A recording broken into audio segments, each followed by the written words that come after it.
저는요 지난 두 주간 동안 고장난 에어컨을 고치는 일로 마음이 바빴습니다. 본당의 에어컨에서 찬바람이 나오지 않아서 우리 교회 에어컨을 설치한 회사에 연락했고 티켓이 와서 보더니요 구형이라서 고칠 수 없다 그러더라고요. 새 것을 바꿔야 된다 그러더라고요. 그래서 세 군데 회사의 견적을 보아서 지난주에 운영위원회 회의를 통해서 그것에서 이제 가장 싸고 일을 잘한다는 회사에 확인했습니다. 그래서 이제 그 회사에 지난 월요일 날 연락해서요 수요일 날 와서 일을 하기로 했는데 그 뒤로 회사로부터 여러 가지 메일이 계속 와요. 확실히 고칠 것인가? 또 언제 우리 퇴근이 가능한가? 계속 메일이 와요. 메시지가 와요. 그런데 공사가 끝난 뒤에는요 한 일에 만족하느냐 평가를 부탁한다는 등등 정말 귀찮을 정도로 연락을 해왔어요. 테크슨이 수요일 오전 8시 30분쯤에 이제 교회에 도착했는데요. 한 2-3시간 정도 끝난 줄 알았는데 그게 아니더라고요. 옛날 것을 걷어내고 한참 기다려요.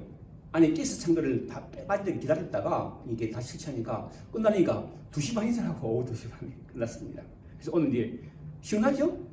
시원하죠, 그죠? 지난주에는 뭐 바람이 안 나, 찬바람이 안 나, 도라긴 하는데 안 나왔어. 근데 시원하게 이제 없습니다. 얼마나 감사한지 모릅니다. 근데요, 어디 에어컨뿐이겠습니까? 무엇이든 한참을 사용하다 보면 고장나기 마련이고 고장난 것을 새로 바꾸는 작업을 해야 하는 것처럼 우리 신앙생활도요, 새로움이 반드시 있어야 한다는 것입니다. 오늘 본문 17절 말씀이죠. 읽어보면요. 그런즉 누구든지 그리스도 안에 있으면 새로운 피조물이다. 이전 것은 지나갔으니 보라 새 것이 되었도다. 저는요 처음 예수 믿을 때 이 말씀을 너무너무 좋아했어요. 그래서 이 말씀을 암송하고 이 말씀을 마음판에 늘 새겼던 기억이 납니다. 나는 예수 믿기 때문에 새로운 피조물이다. 나는 이제 새 사람이 되었다라고 마음속으로 외치면서 말합니다. 이 말씀을 너무 좋아했어요. 17절 말씀을 현대인 성경 읽어보면요. 그러므로 누구든지 그리스도 안에 있으면 새로운 존재입니다. 옛 사람은 없어지고 새 사람이 된 것입니다. 지난주 그 예배를 드리고 난 뒤에 함께 시사하고 난 뒤에요. 여러분들이 함께 기도하는 것을 옆에 들었는데 사람은 근력 운동을 해야 한다는 꼭 누군가 말씀하시더라고요. 우리가 건강하게 살려면요. 먹는 것도 잘 먹어야 하지만 근육이 힘이 있어야 되는데 근육이 힘이 있으려면 어떻게 한다고요? 운동을 해야 된다는 거예요. 땀을 흘리며. 맞는 말씀입니다. 저도 요즘 근력 운동합니다. 인터넷 찾아보니까요. 한 15분 정도 하는 게 다리 운동하는 게 있더라고요. 인터넷에 찾아보니까 그거 보고요. 할 수 있으면 월요일부터 토요일까지 하려고 하는데 매일은 못하고 3, 4일 정도 하는 것 같아요. 하면요. 괜히 힘이 생기는 것 같아. 필요하다는 거예요. 그런데 우리가 새로운 피조물, 즉 새로운 존재가 되기 위해서 힘을 쓰고 애를 써서 노력해야 할 일은 전혀 없습니다. 그걸 아셔야 돼요. 없습니다. 단지 뭐가 필요하다고요? 믿음이 필요할 뿐이라는 거예요. 믿음으로 그리스도 안에 있을 때에 우리는 새로운 피조물, 즉 새로운 존재가 되기 때문입니다. 이러한 복음의 진리를 모르는 사람이 있었어요. 바로 소아시아 길기아 평원에 위치한 다소 출신의 사울입니다. 바울이 되기 전에 사울은요, 복음을 듣고 예수를 믿는 사람들은 하나님을 거역한 이단이라고 여겨서 그리스도인들을 박해하는 일에 누구보다도 앞장섰는데 사도행전 9장에 보면 사울이 주위의 자자들에게 대하여 여전히 위협과 사기가 등등하였다고 합니다. 그런가 다메섹으로 다메섹 여러 회당으로 가서 예수를 따르는 사람들을 만나면 남녀를 막론하고 길박하여 예루살렘으로 잡아오려고 길을 났습니다. 그런데 다메섹에 가까이 이르렀을 때에 호련히 하늘로부터 빛이 그를 불리치며 이런 소리가 들립니다. 사울아, 사울아, 어찌하여 네가 나를 핍박하느냐? 깜짝 놀란 사울이 주여 누구시니까 물으니 이런 소리가 하늘로부터 들립니다. 사도행전 9장 5절독입니다. 나는 네가 박해하는 예수라. 너는 일어나 시로 들어가라. 네가 행할 것을 이게 이룰 자가 있느니라. 이 일로 눈은 뜨으나 아무것도 보지 못하고 사흘 동안 먹지 못한 사울이 주님의 말씀대로 주의 제자 아나니아로부터 안수를 받고 다시 눈을 뜨고 묻고 마신 후에는 변했어요. 그야말로 목숨을 걸고 주의 복음을 전한 사도 바울이 되었습니다. 그런 그가 이렇게 고백하죠. 갈라디아서 2장 1절 말씀입니다. 잘하는 말씀입니다. 내가 그리스도와 함께 십자가에 못 박혔나니 그런즉 이제는 내가 사는 것이 아니요 오직 내 안에 그리스도께서 사시는 것이라. 이제 내가 주가 앉아 사는 것은 나를 사랑하사 나를 위하여 자기 자신을 버리신 하나님의 아들을 믿는 믿음 안에서 사는 것이라. 여러분, 사도 바울의 고백이 저와 여러분 우리 모두의 고백이 되기를 바랍니다. 그런데 하나님의 아들을 믿는 믿음에서 안에 산다는 것은요, 무슨 말이냐면 모든 일을 내가 하는 것이 아니라 하나님이 하신다는 것을 믿으며 산다는 거예요. 오늘 본문에서도 사도 바울이 똑같은 고백을 합니다. 18절, 오늘 본문 18절 3절 말씀 보면요, 이 모든 것이 하나님으로부터 났으며 이렇게 했는데요, 현재의 성경이 이렇게 분석했습니다. 이 모든 것은 하나님이 하시는 일입니다. 하나님이 하신다는 거예요. 우리가 새로운 피조물이 되는 것은요, 하나님이 하시는 일이라는 거예요. 우리가 섬기며 예배하는 하나님은요, 천지를 창조하시고 지금도 다스리시며 운행하신 분이신데, 우리가 예수 믿고 구원받은 것도 누가 하셨다고? 하나님 하셨다는 거예요. 그래서 사도 바울은 우리에게 이렇게 금연합니다. 로마서 11장 36절인데요. 현대의 성경이 이렇게 말해요. 만물이 다 그분에 의해서 창조되었고, 그렇죠. 우리가 하나님 창조됐죠. 그분을 통해 생동하며 그분을 위해 존재합니다. 하나님께 길이 영광을 돌립시다. 사랑하는 성도 여러분, 우리는요, 각자 자신의 부모님부터 태어났지만, 그렇죠. 부모님부터 태어났죠. 부모 없이 태어난 사람 있습니까? 그럼 태어났죠. 그런데 그슬러 올라가면 인류 최초의 조상인 아담과 하와로부터 난 것입니다. 그렇죠. 창세기 2장 7절 말씀 보면 여호와 하나님이 땅의 흙으로 사람을 지으시고 생기를 그 구에 불어넣으시니 사람이 생기게 된지라. 이렇게 여호와 하나님의 손에 의해 창조된 아담을 위해 여호와 하나님이 아담의 갈빗대로 돕는 배필인 하와도 지었으므로 결국 우리 모두는요, 여호와 하나님의 창조물, 즉 하나님의 작품인 것입니다. 여러분, 우리 하나님 작품이에요. 작품이라는 거예요. 그죠? 따라서 우리는 하나님을 뭐라 부른다고요? 하나님 뭐라 부르세요? 아버지라 부르잖아요. 하나님을 아버지로 부르는 우리는요, 형제 자매되는 거예요. 그렇죠? 이러한 진리를 깨달은 사도 바울도, 사도 요한도 이렇게 고백하죠. 요한복음 1장 12절 말씀이죠. 영접하는 자, 곧 그 이름을 믿는, 예수를 믿는 자는 하나님의 자녀가 되는 권세자. 하나님 자녀라는 거예요. 예수 믿는 우리는 하나님을 아버지로 보시는 하나님의 자녀이기에 서를 형제 자매로 부르게 된 것입니다.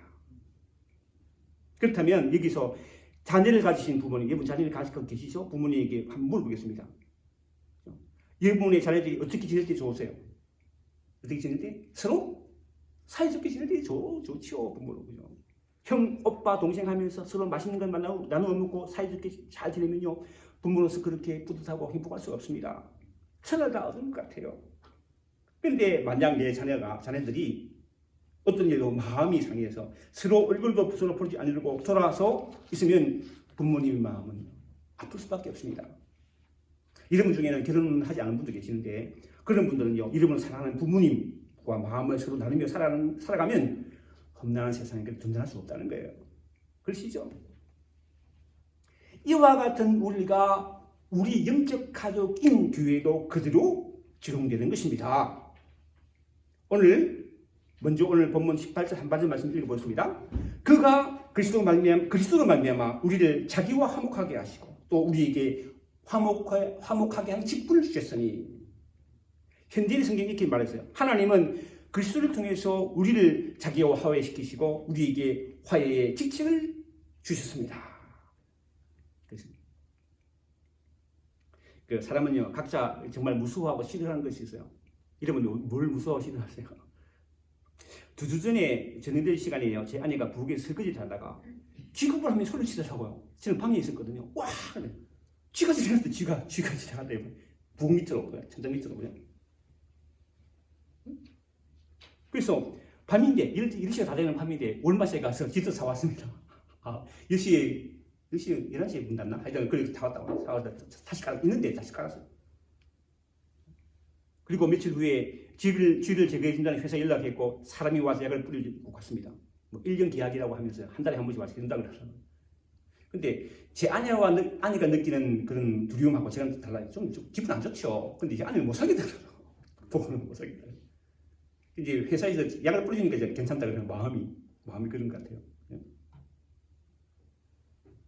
이처럼 하나님이 우리 사람과 달리 극도로 싫어하는 것이 있습니다. 하나님 싫어하시는 쥐가 아니고요. 죄입니다, 죄. 바로 하나님의 말씀과 우리를 향한 하나님의 뜻을 거스르러 사는 죄라는 거예요. 그래서 사도 바울은요, 로마서 3장 23절에서 모든 사람이 죄를 범하였음에 하나님의 영광에 이르지 못하더니 라고 합니다. 현재의 성경이 이렇게 번역했어요. 모든 사람이 죄를 지어 하나님의 영광스러운 표준에 미치지 못하다. 이 세상의 모든 사람이 죄를 지음으로 예외 없이 하나님의 영광 표준에 미치지 못함으로 말미암아 심판받아 불이 타는 영원한 죽음의 나라 지옥에 떨어진다는 것입니다.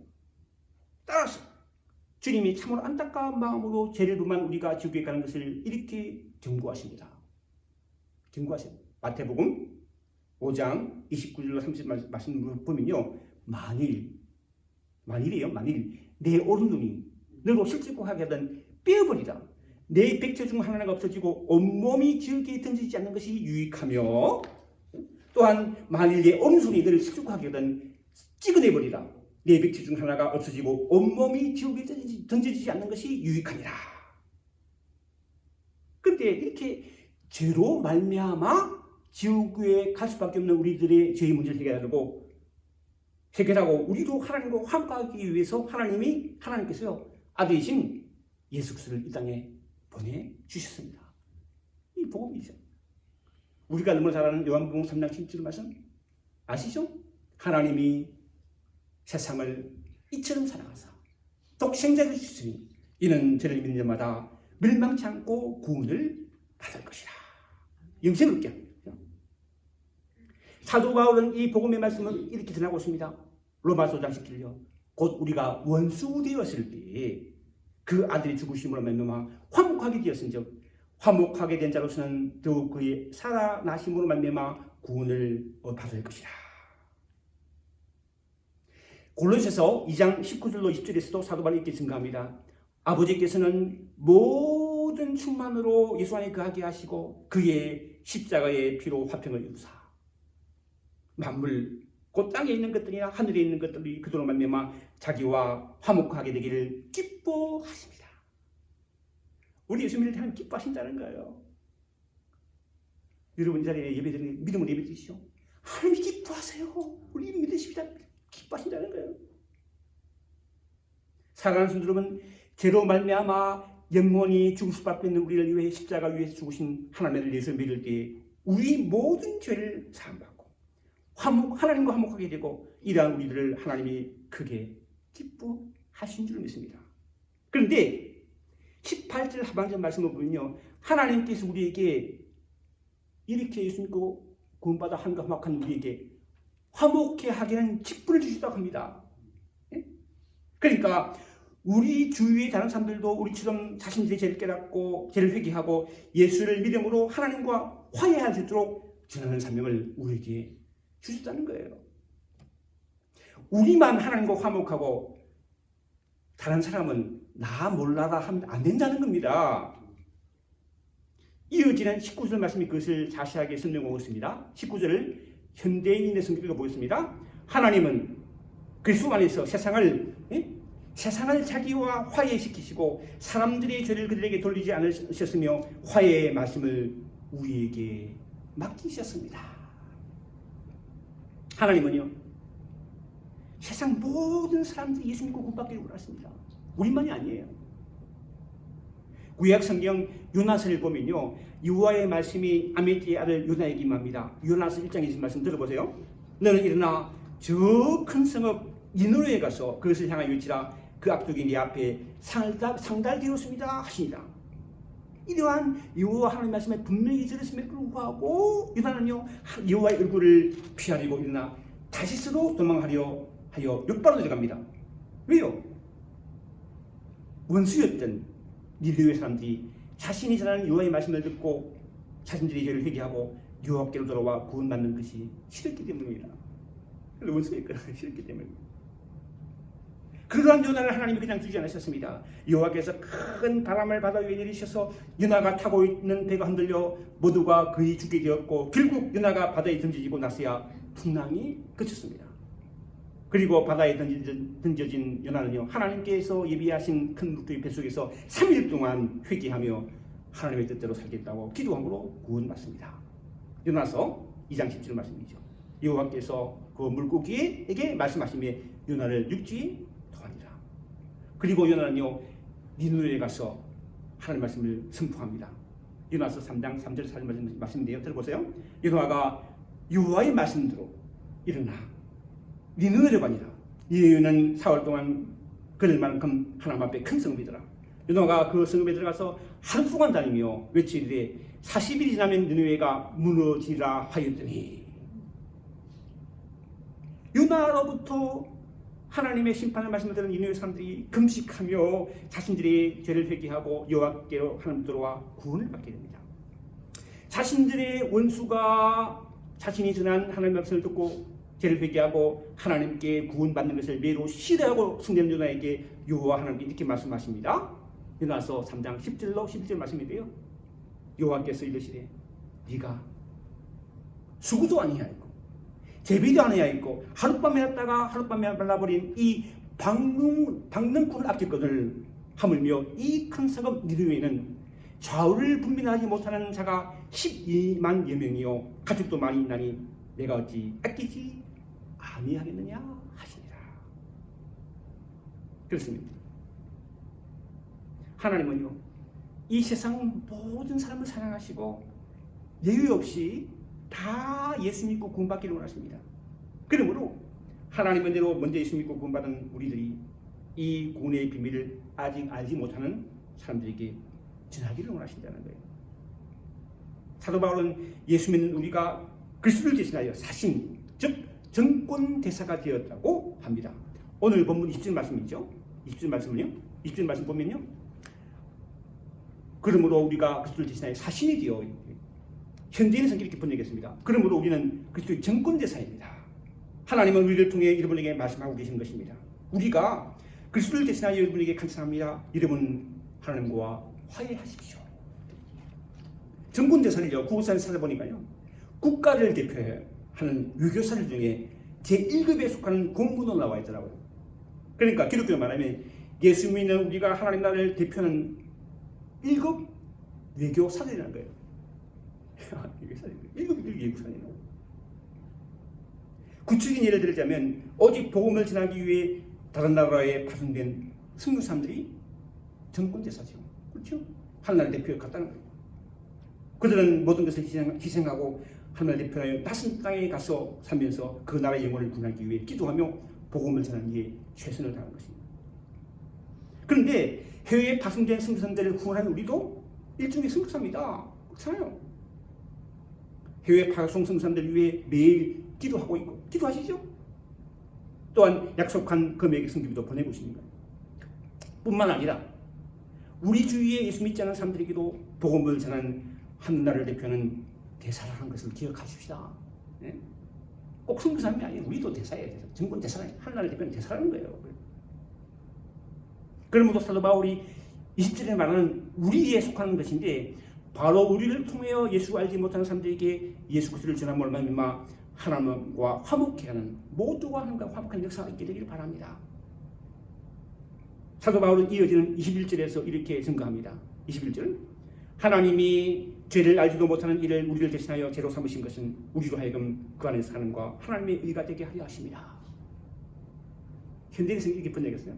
하나님이 죄를 알지도 못하는 그리스도에게 우리 죄를 대신 지우신 것은 우리가 그리스도 안에서 하나님에게 어렵다 하심을 인정받도록 하기 위한 것입니다.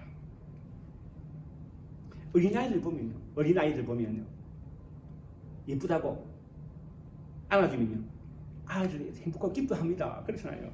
우리 교회 담배 한 개 안으면 기뻐하죠. 사람은 누구나 다른 사람으로 인정받기를 하고 인정받을 때 한마디로 살맛이 나는 법인데 누구에게 인정받느냐에 따라서 그 맛이 달라집니다. 그렇죠? 누가 인정해 주느냐. 굴리는 사람 힘주기 좀 힘이 나죠.